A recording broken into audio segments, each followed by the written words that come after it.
Barcelona Dortmund ম্যাচটার পর আপনার realisation কি? কমেন্টে জানাবেন কিন্তু। তো যাই হোক আমি আমার পয়েন্ট অফ ভিউটা শেয়ার করি। যাই হোক ২০২৫ সালে বার্সেলোনার ১ম হার এবং স্ট্রিক আপনি সবসময় ধরে রাখতে পারবেন এটাও যেমনটা স্বাভাবিক। But the way Barcelona played যেভাবে এক্সিকিউট করছে সেটা নিয়ে কিন্তু অনেক কথা হইতে পারে, অনেক প্রশ্ন উঠতে পারে। সে সব বিষয় নিয়ে আমরা এখন কথা বলব। দেখেন এক্সজির বিচারে যদি করি এবারের নকআউট ফেজে এটা সবথেকে মানে এক্সজি বড় ডিফারেন্সে হার। ঠিক আছে? মানে নকআউট এইবার ফেজে যতগুলা ম্যাচ হইছে মানে ইটস বিন রিয়ালি হার্শ আপনি বলতে পারেন। ডর্টমুন্ডের পয়েন্ট অফ ভিউ থেকে বলি, আমি যখন ম্যাচের আগে এসে কথা বলতেছিলাম আপনাদের সাথে, আমি ডর্টমুন্ডের ফরমেশন দেখে কিছুটা অবাক হইছি এবং একই সাথে আমি বুঝতে পারতেছিলাম এটা বার্সেলোনার জন্য থ্রেট ক্রিয়েট করতে পারে। 'কজ এটা আসলে তারা যেহেতু 3 ম্যান ব্যাকে খেলতেছে অ্যান্ড অবভিয়াসলি হচ্ছে গিউরেসির নিচে সেখানে আডিয়েমি অ্যান্ড বেয়ার অবস্থান করতেছিল। তাদের আমি বলতেছিলাম না শ্যাডো স্ট্রাইকার রোল বা ইন বিহাইন্ড এ তারা বেশি খেলবে। তারা কিন্তু খুব ভালোভাবে এই রোলটা প্লে করছে। গিউরেসি কিন্তু এই টিমটাকে কন্ট্রিবিউশন করতে বা হচ্ছে নিউমেরিক্যাল অ্যাডভান্টেজ দিতে সে নিচে ড্রপ করছে। মিডফিল্ডে তার ফিজিক্যাল প্রেস আনছে। ভাই আপনি যদি ডর্টমুন্ডের ফিজিক্যাল প্রেজেন্স দেখেন বা বল উইনিং কিংবা ডিফেন্সিভ যে অ্যাকশন গুলো দেখেন সেগুলো আপনি বুঝতে পারবেন যে তারা কিন্তু পিচের সমস্ত ক্রুশিয়াল যে পয়েন্ট গুলো আছে সেখানে কিন্তু বল উইন করতে পারছে এবং মোটামুটি একটা কন্ট্রোল বজায় রাখতে পারছে। বার্সেলোনা পজিশনগত কন্ট্রোল নিতে পারলেও ম্যাচে যে টেম্পো বা হচ্ছে যে ওই ইনস্টিংক্ট যেটা শেষ করে দেয়, ওই ইনস্টিংক্টটা বার্সেলোনা কিন্তু কন্ট্রোল খুব বেশি করতে পারে নাই, যেটা মূলত ডর্টমুন্ডের হাতেই ছিল।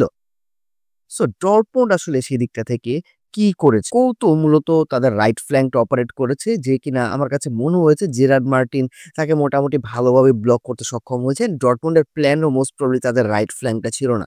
তারা আডিএমি বলেন, স্টিভেনসন বলেন ওই জায়গাটা থেকেই আসলে লেফট হ্যান্ড বেসড অ্যাটাকই তারা করতে গিয়েছে। অ্যান্ড আপনি যদি চিন্তা করেন না, আপনি যদি চিন্তা করেন সেখানে ব্র্যান্ডের সেই গোলটা সেটাও যদি হয়ে যেত ভাই মানে অনেক কিছু ছিল যেটা আসলে বার্সেলোনার পক্ষে গেছে। আপনি চিন্তা করেন ওইটা যদি হচ্ছে কুবারসি যদি ঠিকঠাক মতো ড্রপ না করতো তাহলে বোধহয় ওই জায়গা থেকেই বার্সেলোনার একটা শেষ কফিনের পেরেক হয়ে যেতে পারতো। কারণ ওই জায়গায় মোমেন্টটা ডর্টমুন্ডের কাছে ছিল এবং বাই এনি চান্স যদি ইকুয়ালাইজার এসে যেত তাহলে সেখান থেকে আসলে আপনি ডর্টমুন্ডকে হারাতে পারতেন না। এট লিস্ট কালকের ম্যাচের রিদম কিন্তু সেটাই বলে কিংবা ইন্ডিকেট করে। ক্রস এবং আডিয়ামি কিন্তু আমার কাছে মনে হয়েছে বেশ ভালোভাবে হাফ স্পেস গুলোকে অপারেট করছে। যদিও হচ্ছে আমরা আডিয়ামিকে দেখছি ওয়াইড স্পেসে যেতে ওই মোমেন্টে কিন্তু আবার হচ্ছে উইং ব্যাক খেলা স্টিভেনসন কিন্তু হচ্ছে সে বিটুইন স্পেসে চলে আসতেছিল। সো আমার কাছে মনে হয়েছে যে এই স্পেস অপারেট করার যে ব্যাপারগুলো সেই জায়গাটাতে বেশ ভালোভাবে কিন্তু আসলে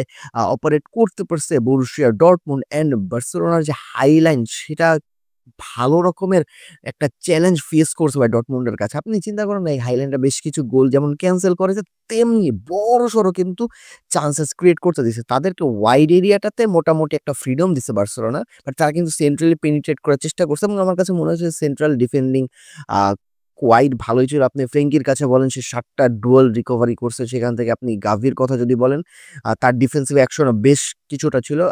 if I am not wrong সম্ভবত সেটা ১৬ হবে এবং ফ্রেঙ্কির ডিফেন্সিভ অ্যাকশন সম্ভবত ২০ টার মতো ছিল। সো এই যে মিডফিল্ডে যে ডিফেন্সিভ সাপোর্টটা দেয়া বা সেন্ট্রাল এরিয়াতে যাওয়া যেটার কারণে আসলে ওয়াইড এরিয়াতে গিয়ে আসলে ডর্টমুন্ডের অ্যাটাক খোঁজা এবং ওয়াইড এরিয়া থেকে আপনি যখন পেনিট্রেট করতে যাবেন when you got fast full backs বা আপনি বলতে পারেন সেন্টার ব্যাকস তারা কিন্তু হচ্ছে সেই মোমেন্টটাতে রিকভার করতে পারে কিংবা অ্যাটাক থামানোর চেষ্টা করতে পারে। যেটা বার্সেলোনা হয়তো চেষ্টা করছে।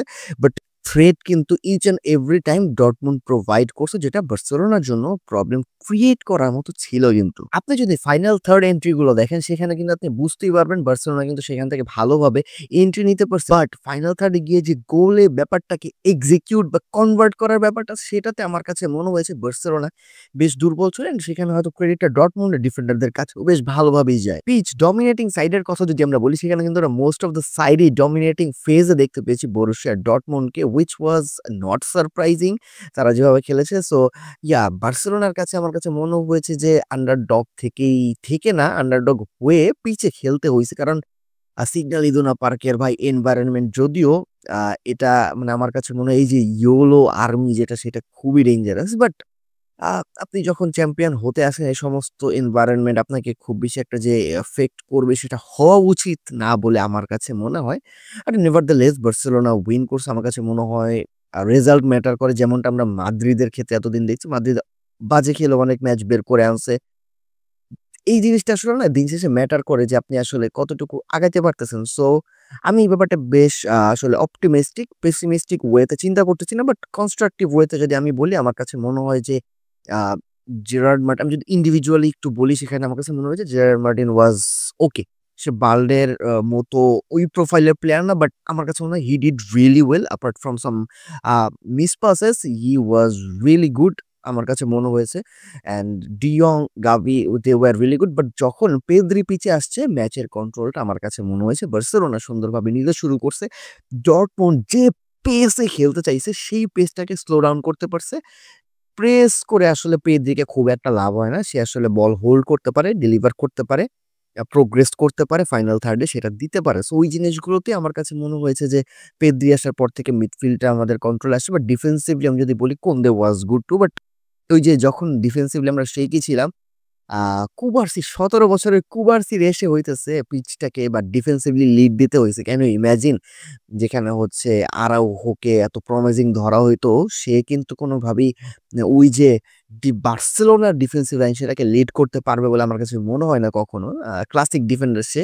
বাট তার ডিফেন্ডিং যে বেসিক সেখানে কিন্তু আমার কাছে মনে হয় বেশ ভুল রয়েছে। সো ডিফেন্সিভ সাইড থেকে এটা ফরওয়ার্ড লাইনে যদি বলি Raphinha had a awful game. ঠিক আছে? অ্যাকর্ডিং টু মি লামিন ইয়ামালও তার মানে আমার কাছে গেম ভালো লাগে নাই। সো আর লেভানডস্কির কথা যদি বলি সে তার হচ্ছে রিফ্লেক্স স্লো বল কন্ট্রোলে নেওয়ার জন্য সে যে পরিমাণ টাইম নিচ্ছে সেগুলো বেশ ওয়েস্টফুল ছিল।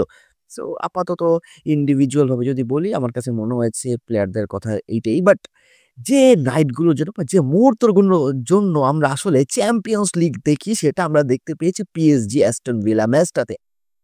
পিএসজি কে হারাইছে অ্যাস্টন ভিলা। স্টিল তারা পরবর্তী রাউন্ডে যাইতে পারে নাই। প্যাথেটিক হইলেও ব্যাপারটা কিন্তু ২ দলের গোলকিপারের মাঝখানে একটা ব্যাটল ছিল। ভাই ডোনারুমা গোল কনসিড করছে। পিএসজি কে অনেকগুলা মৌসুমে ভুগাইছেও। বাট চিন্তা করেন না, এই ডোনারুমা যদি ওই সেভ গুলা না দিত কিংবা আপনি চিন্তা করেন যে সমস্ত চান্স অ্যাস্টন ভিলা মিস করছে মোস্ট প্রবাবলি কনসাই ছিল। সো ওই চান্স গুলো কি সে অন্য কোনদিন মিস করত? কিংবা আপনি অ্যাসেনসিওর ওই মিসটার কথাই যদি বলেন, আপনার কাছে কি মনে হয় অ্যাসেনসিও অন্য কোনো দিন এই জিনিসটা মিস করত? সোজাসুজি বলতে পারি যে সেখানে অ্যাস্টন ভিলা ট্রাই করছে ভাই, they tried really hard. But and if you talk about Rashford ভাই, হি ওয়াজ জেনুইন বোলার। যেমনটা বলতেছিলাম ম্যাচের আগে যে রাশফোর্ডের কিন্তু পিএসজির এগেইনস্টে ভালো খেলার রেকর্ড আছে এবং সে সেই জিনিসটা করে দেখাইছে। Almost he made his team comeback. সেখানে আমার কাছে মনে হয়েছে অ্যাস্টন ভিলা বেশ খানিকটা ম্যান টু ম্যান প্রেস করে বল উইন করে ট্রানজিশন বেসড এর আগে যাওয়ার চেষ্টা করছে। পিএসজির বল কন্ট্রোল ভালো থাকবে। তারা ভাই কোনভাবে আসলে ম্যাচটাকে কন্ট্রোল করতে পারে না। They can carry the ball, you know they can provide through passes, long balls খেলতে পারে ভাই। একটা complete package and when you got fullbacks like Nuno Mendes, Achraf Hakimi who can invert, who can overlap, who can underlap ভাই আর এরকম dynamic উইঙ্গার্স দিয়ে যখন আপনার front line ভরা থাকবে এবং এনার্জেটিক মিডফিল্ড দিয়ে আপনার মিডফিল্ড ভরা থাকবে সো ওই মোমেন্ট আসলে অপোনেন্টের কিছু করার থাকে না সত্যি কথা বলতে।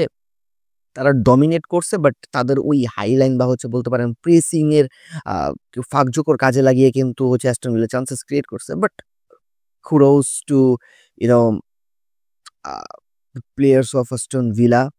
Like Rodgers did well, Rashford did well. কি বলবো অন এভারেজ আমার কাছে মনে হচ্ছে অ্যাস্টন ভিলা ভালো খেলছে বাট পিএসজি ওয়ে অ্যাবভ ভাই মানে আল্টিমেট লেভেলের একটা টিম সেখানে ফ্লুইডিটি ভাই এত সুন্দর ফ্লুইডিটি ভাই মানে কেন আপনাকে ফুটবল ভালোবাসতে হবে সেই জিনিসটা আপনি এই ফ্লুইডিটি দেখলে আরো একবার বুঝতে পারবেন হয়তো। তো যাই হোক দেখা যাক আজকের ম্যাচগুলোতে আসলে কি হয়।